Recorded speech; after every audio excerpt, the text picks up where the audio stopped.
You're eating so fast, you're basically shoveling food in your mouth, and that's why you're eating too much, and that's why you're not losing weight. You need to slow down. Hi, I'm Beth. I'm your personal trainer and cannabis educator. And today we're going to talk about how to slow down your eating. I have a couple tricks and techniques for you.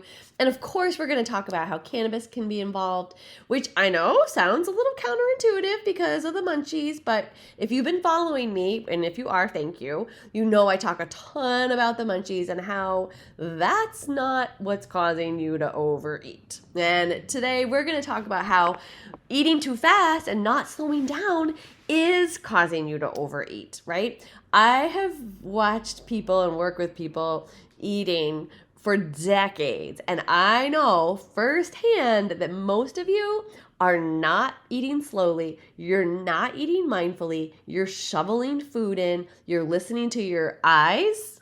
Your eyes are bigger than your stomach, right? There's that whole thing. And you're listening to your mouth, right? And you're not listening to your body. Here's the thing. When you eat super fast and you shovel it in, you're not giving a chance for your brain and your body to talk to each other.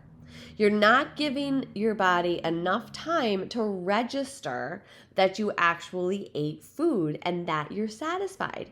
I talk a lot about eating to satisfaction, but if you're shoveling your food in, you're not going to be able to reach that point of eating to satisfaction because you're too busy shoveling the food in, and it's going to be too late by the time you realize. You have to slow down, right? We need to slow, everything, I mean, me included, right? We all need to just slow down. And you know what? This is a great time of year to slow down. It's summer now.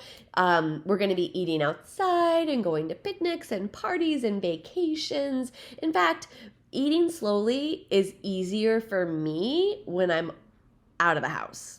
Right? When I'm out of the house. At home, it's a little bit habitual, kind of get in your kind of groove. And I feel like it can be a little less mindful. But when I'm elsewhere, at somebody else's house, at a restaurant, eating outside, it's just, for some reason, that's easier for me to be more mindful. You might find the same thing, or maybe you're like, you're crazy, Beth. Either way, one of my biggest tips for you is to give yourself more time. Give yourself more time to eat. I know everybody's rushed. And it's not, I'll teach you how to eat slowly even if you don't have time, but it does help if you have time. It really does. Because being rushed encourages us to just shovel it in, get it in. And yes, I'd rather have you eat hurriedly than not eat, because that's not good either. But we do need to take the time to slow down. So let's talk about that. How do we slow down? How do we slow down? Well, here's just some very practical tips here. Number 1, put your fork down after each bite. Take a bite, put it down. Take a bite, put it down. Take a bite, put your fork down. Chew the food. Taste the food. My clients and I are always coming up with these fun little games to play when we eat, because eating slowly takes practice, especially when you've grown up or you're used to eating quickly, shoveling food in. I have clients who came from backgrounds where it was a race in their household. In order to get food, you had to hurry up. You had to fight other people for it. A lot of people grow up with food scarcity. That's, unfortunately, sadly, we live in this world where it's not guaranteed for everyone, even in America, even in the middle class environment. There can be food scarcity, and that makes it very challenging to overcome. But one thing you can train yourself to do, and it's just a practice, just like playing the piano, right, is putting your fork down between bites. Chew slowly. And here, go back to these games. Like my clients and I like to come up with these games to play while you're eating. Is you can count how many chews you take. That can be a little tedious, but you could do it if you like doing that. I like to play flavor games. So how many flavors do you taste in this bite? right? And it's fun if you're with somebody who appreciates food. Like my husband's a foodie, so I kind of got lucky in that respect. But like it's fun to talk about, I taste a little bit of the honey in that. Oh, there's a little bit of salt. Okay, could use more salt, I'm not that much of an expert by any means, but it's fun to play with and notice the things about your food, and it provides a lot more appreciation and gratitude as well, which makes it more pleasurable. So slowing down, putting your fork down, taking an interest in each bite. So many people, this is what people say to me all the time. It's so good. It's so good. It was so good. I couldn't stop eating. It was so good. I couldn't stop eating. Well, were you tasting it or were you shoveling it in? Because I've seen you eat and I've seen you shovel it in. Yeah, it's good because you're stuffing your face with it. But are you really tasting it? And then are you connecting back to your body, right? Yeah, cookies are good. Like, I'll be the first one to try your chocolate chip cookie because I love them. But I know from experience that if I keep eating them and eating them with my eyes and my mouth, because my mouth is enjoying that, I'm not connecting with my stomach. And then what would happen was I would get so full and so stuffed and then feel so sick. Right? And it was a form of binge eating where I was eating with my eyes and my mouth and my pleasure center without paying attention to my body.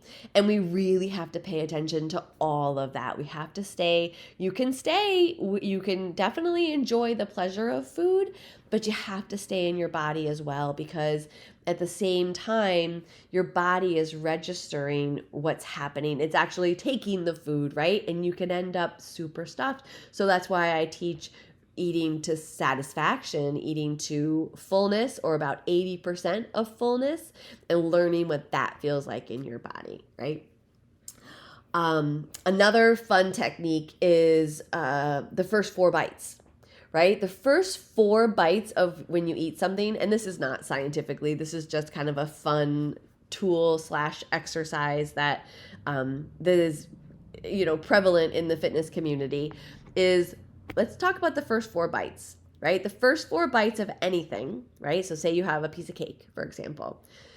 I want you to pay attention to the first 4 bites. And then I want you to take another one and another one. And I want you to notice how is almost a diminishing return after the first 4 bites of pleasure, right? It's like the first 4 bites are the most flavorful and the most pleasurable. And then bites 5 through 10, let's say, just as an example, are less pleasurable. And you have to be really honest with yourself when you do that. And you have to also, again, come back. Let's check in with the stomach. What's going on? After those first 4 bites, where's your stomach, right? It's had a chance to register those first 4 bites. Is it starting to get full? Is it already past fullness? Are you already feeling sick?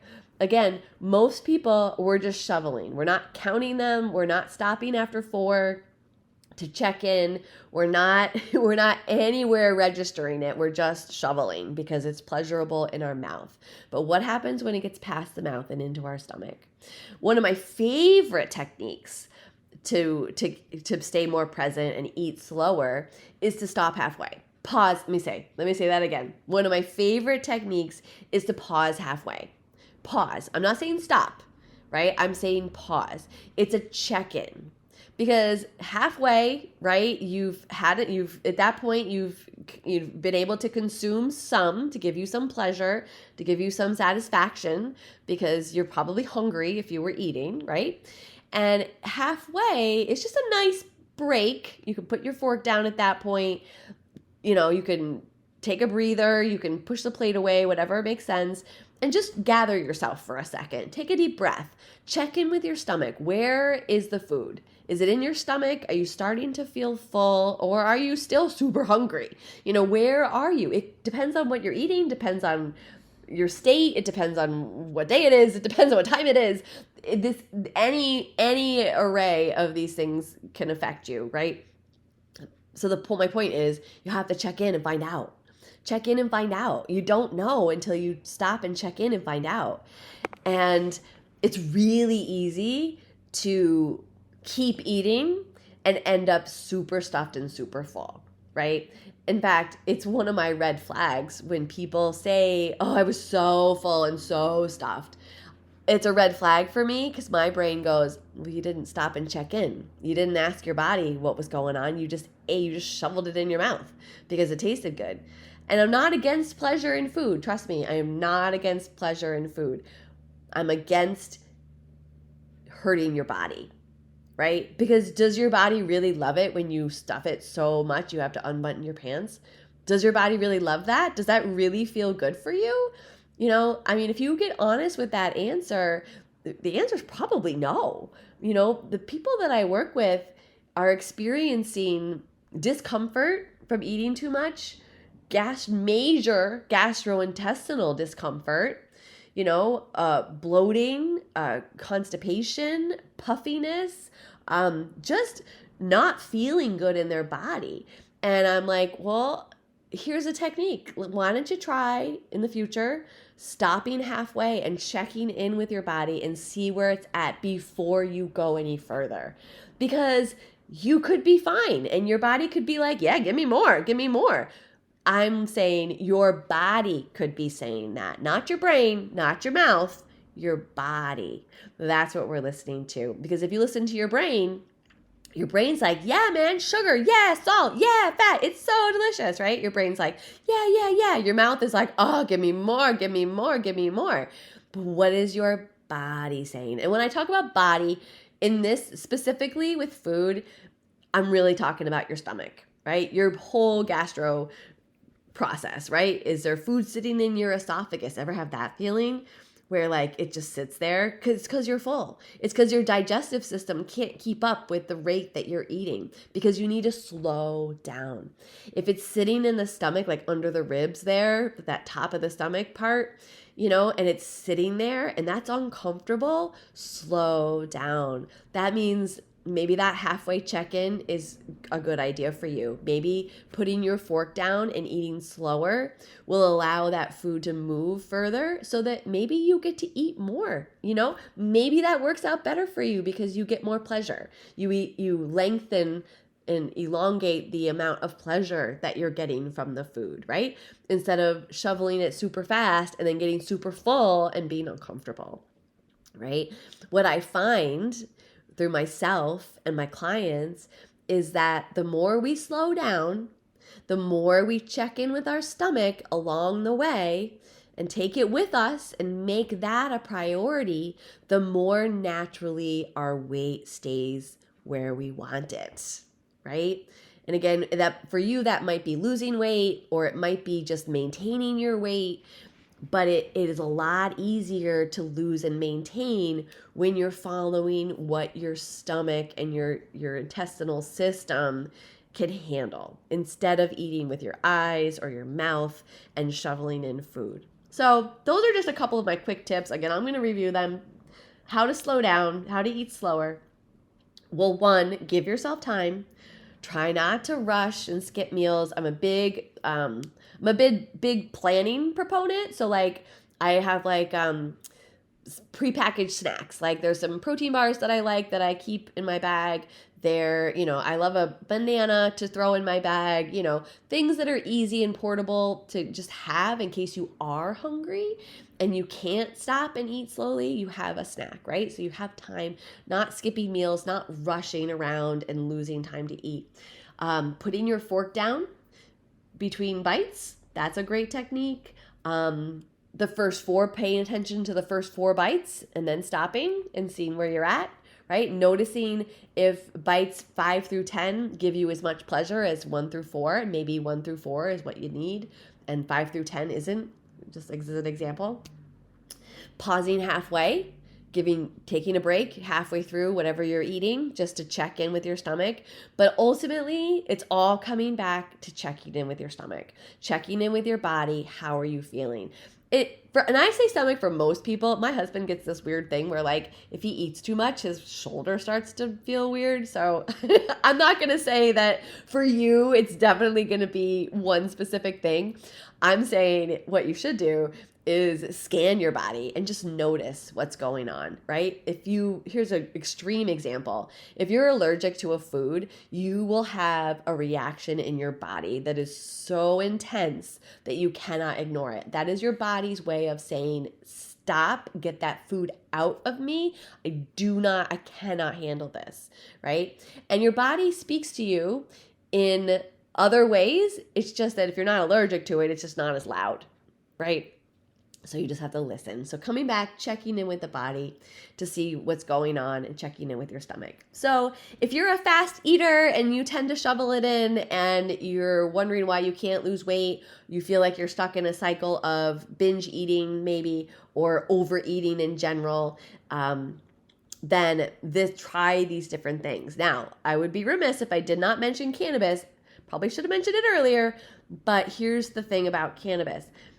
Cannabis does not cause binge eating, right? It actually slows you down and makes you more aware of what's going on in your body. So the cool thing is when you use cannabis, it's easier to check in with your stomach. It's a lot easier, in fact, right? Yes, it might spark your appetite, but you have to ask yourself that question. Okay, am I hungry? Am I really hungry? Or is this just an effect of cannabis, right? Did I not eat enough today? Why am I hungry? That's the question. Why am I hungry? Did I not eat enough today? Am I actually hungry? Or is this just an effect of cannabis making me think I'm hungry, right? You still have to check in with your body and see if that's actually true, because it may or may not be. We know that that's an effect of cannabis, but we also know that if you're not actually hungry, you can just say no, right?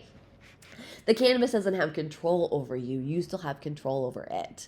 And if you use it, cannabis is exceptional for a mind-body connection. And if you just take a second and pause and check in with what's going on in your stomach and feel, close your eyes, feel what's going on in there, what's going on in your digestive system. Is it empty and grumbling? Well, then it's hungry. If you can't really feel anything, then you're probably satisfied, because if you were full, you'd feel it. And if you're hungry, you'd feel it. So if you don't feel anything, then you're probably just good. All right, that's enough from me today. Thank you so much for listening. Thank you so much for supporting Canna Fit. If you have questions you'd like me to tackle on the Canna Fitness and Nutrition podcast, or any questions in general, feel free to reach out. My email is beth@cannafitnessnutrition.com, and I hang out mostly on Instagram, where I am Beth_Canna Fitness Nutrition. Thanks so much for listening, and I'll see you next time.